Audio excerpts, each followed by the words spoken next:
E aí pessoal, tudo bem? Eu sou o Rafael Coelho e você está no canal Coelho PC Dicas. E hoje eu vou falar de algumas armadilhas que você deve evitar quando for comprar um computador novo, seja um computador de mesa ou um notebook. Então, vem comigo!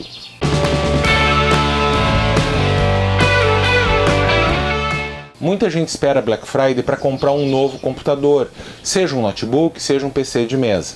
E às vezes realmente surgem boas ofertas. Ou então já passou essa data, mas você precisa comprar um PC e, é claro, vai esperar que apareça alguma boa oferta. Só que essas ofertas muitas vezes escondem pegadinhas, ou seja, alguns pontos que não ficam claros inicialmente, mas que na verdade são pontos super importantes que fazem com que aquela oferta que parecia uma boa se torne um péssimo negócio. É ainda mais importante se a gente lembrar que algumas lojas online que são conhecidas e confiáveis, na verdade são marketplaces, ou seja, alguns dos produtos vendidos nesses sites não são vendidos por aquela loja, e sim por terceiros. Isso abre margem para alguma enganação. Então, sem enrolação, eu vou listar alguns pontos para você ficar atento. Primeiro eu vou falar de PCs de mesa e depois de notebooks. O primeiro ponto que você deve prestar muita atenção quando for comprar um PC é a geração do processador. Quando você vai comprar um PC, obviamente vai comprar o modelo mais barato que atenda às suas necessidades. Daí vão aparecer ofertas tipo computador com Core i5. Você olha nas imagens e vê que é um PC super moderno, com um gabinete cheio de vidro, ventoinhas com RGB, tem SSD, bastante memória RAM, o anúncio diz que é um PC novo, etc. Bom, a gente sabe que os processadores Core i5 da Intel são ótimos, então qual é o problema aí? A questão é que os primeiros Core i5 foram lançados há quase 15 anos, e de tempos em tempos sai uma nova geração, e cada geração é mais rápida que a anterior, traz mais compatibilidade, menor consumo, dentre outras vantagens. Então, se o anúncio diz apenas processador Core i5, ou Intel Core i5, ou Core i3, ou Core i7, provavelmente é um modelo bastante antigo. Pior ainda, se é um processador antigo, provavelmente estão te vendendo um processador usado como se fosse novo. Além disso, se um processador já saiu de linha faz muitos anos, as placas-mãe compatíveis com ele também não são fabricadas há muito tempo. Então é possível que essa placa-mãe também seja usada, recondicionada ou mesmo remanufaturada por alguma empresa de fundo de quintal. E essa placa-mãe também não vai ser compatível com vários recursos atuais. Então, quando você vê um anúncio de um PC, a primeira coisa que você deve procurar é qual o modelo exato do processador. E não adianta dizer Core i5 ou Core i7, esse não é o modelo, essa é apenas a família do processador. O que ele precisa dizer é alguma coisa como Core i5 10400F ou Core i7 12700K. Daí, pelo número do modelo, você descobre qual é a geração. Atualmente, em 2024, a Intel recém lançou a família de processadores Core Ultra, mas os processadores Core i de 12ª, 13ª e 14ª geração ainda são considerados atuais. Modelos de 10ª e 11ª geração até podem ser considerados ok, mas evite qualquer coisa que seja anterior a isso. Provavelmente são processadores de segunda mão. Se o processador for AMD, fique atento que ele deve ser um modelo Ryzen da série 4000, 5000 ou mais recente. Se o modelo for algo como FX, A8, A10 ou algo assim, esqueça, são processadores antigos e obsoletos. Outra armadilha que a gente também encontra em PCs de mesa são computadores que dizem que são gamer, porém trazem uma placa de vídeo obsoleta. Evite esse tipo de computador. Alguns vendedores anunciam um belo de um PC gamer, com um gabinete chamativo, cheio de iluminação RGB, mas quando chega na especificação da placa de vídeo, diz apenas NVIDIA GeForce ou algo como GeForce de 4 GB. Nesse caso, a pegadinha é similar à dos processadores. Se não estão te dizendo qual o modelo exato da placa de vídeo, então provavelmente é um modelo antigo. E dizer apenas qual é a quantidade de memória de vídeo também é um sinal de que algo de errado não está certo. Eu já fiz um vídeo explicando por que a quantidade da memória da placa de vídeo não é indicativo de coisa nenhuma. Em outros casos, o vendedor até especifica qual é o modelo da placa de vídeo, mas se você é leigo no assunto, não se dá conta de que é um modelo antigo. Exemplos desses modelos são as GeForce GTX 750 Ti ou GTX 1050 Ti. Ou pior ainda, modelos como GT 710, GT 730 ou GT 1030. Do lado da AMD, é comum que esses PCs duvidosos tragam placas de vídeo do modelo Radeon RX 550 ou RX 560. O modelo da placa de vídeo ser antigo traz 3 problemas. Primeiro, é claro, o baixo desempenho. Esses vendedores costumam dizer que o PC roda tudo, o que até pode ser verdade se você considerar que rodar um jogo em resolução super baixa a 20 FPS é rodar. O segundo problema é a compatibilidade.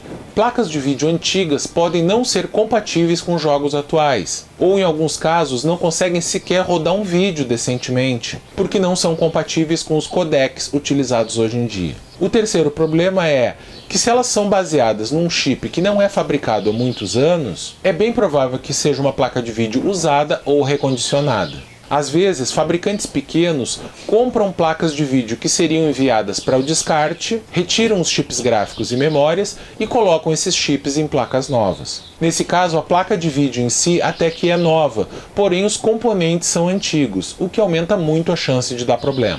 Se você vai comprar um PC para jogar, tem 2 opções decentes. A opção de baixo custo é um PC baseado em um processador Ryzen da série G, como o Ryzen 5 5600G ou Ryzen 5 8600G. Esses processadores têm um vídeo integrado que permite que você jogue com um desempenho não muito alto, mas de forma razoável. E ainda no futuro você pode instalar uma placa de vídeo de verdade nesse PC.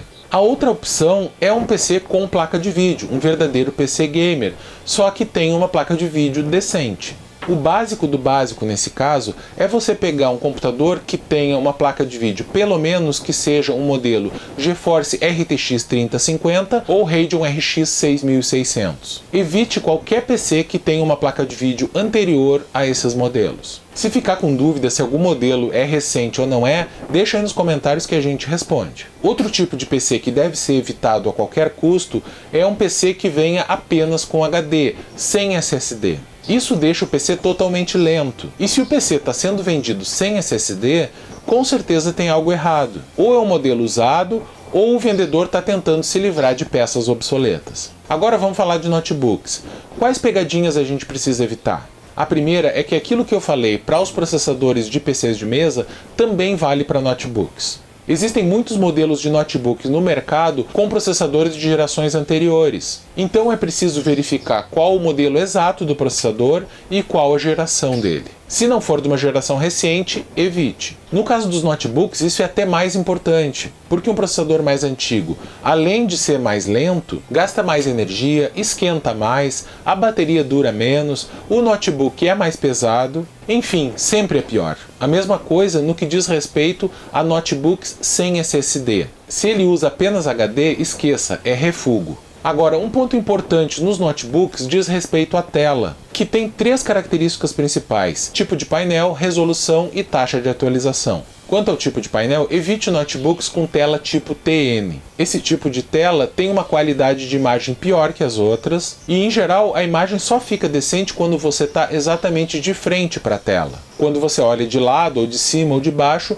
as cores ficam distorcidas. Então nem para assistir série ele serve direito. Prefira notebooks com tela padrão VA, WVA ou IPS. E se você tiver um orçamento um pouquinho maior, busque um notebook com tela padrão OLED. Vale a pena. Se a especificação do notebook não diz qual é o tipo de tela, então provavelmente é TN. Em outros casos, diz que a tela é LED. Não confundir tela LED com tela OLED, são coisas completamente diferentes. Se disser tela LED, isso é um termo extremamente genérico, significa que a tela é péssima. Quanto à resolução, evite notebooks que tenham tela com resolução HD, procure notebooks com tela Full HD. A resolução HD, que é de 1280 por 720, 1366 por 768 ou algo similar, é péssima para notebooks, principalmente para trabalhar, porque sua área útil na tela fica muito pequena. Fora que a tela HD muitas vezes significa que o modelo do notebook é antigo.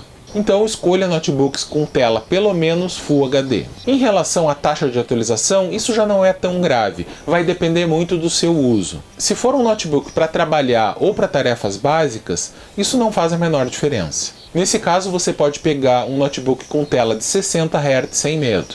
Já se o seu objetivo é jogar, é interessante pegar um notebook que tem uma tela de 120 Hz pelo menos. Mas isso não chega a ser um ponto decisivo. Outra característica que você deve evitar são notebooks com pouca memória RAM e que não tenham possibilidade de aumentar essa memória. Mas quanto que é pouca memória RAM atualmente? Definitivamente, notebooks com 4 GB de RAM, esqueça. Não é suficiente para usar decentemente. 8 GB é o mínimo aceitável, e mesmo assim só se você estiver comprando um notebook para uso básico. Se você está comprando um notebook um pouco mais caro para jogar ou para trabalhar, o mínimo aceitável são 16 GB. Mas nessa questão tem uma nuance. Você até pode comprar um notebook com pouca memória RAM, desde que ele aceite que você instale mais memória. Isso pode valer a pena em alguns casos específicos. Se você encontrar um notebook com um processador bem atual, tela de boa qualidade, por um bom preço, mas com pouca RAM, e tiver certeza que dá para instalar mais memória, então ele pode ser um bom negócio. Mas como que a gente sabe se isso é possível? Boas lojas atualmente deixam explícito se existe ou não a possibilidade de instalar mais memória RAM, dizendo quantos slots de memória esse notebook tem e quantos estão ocupados e quantos estão livres. De qualquer forma, se você é leigo em hardware, o ideal é que você compre um notebook já com a configuração que você precisa, ou seja, que você não precise mexer nele. Em relação ao armazenamento, vale essa mesma dica. Infelizmente, muitos notebooks vêm com SSD de baixa capacidade, como 240 GB ou 500 GB. Na minha opinião, isso não faz muito sentido, porque a diferença de preço entre um SSD de 500 GB e um SSD de 1 TB é de cerca de R$200. Na maior parte dos casos, é possível substituir o SSD por outro de maior capacidade, ou mesmo instalar um segundo SSD, ficando com 2. De qualquer forma, você precisa se certificar de que é possível fazer essa troca. Alguns modelos de notebook muito básicos têm um espaço de armazenamento muito pequeno, tipo 128 ou 256 GB, e não permitem a substituição.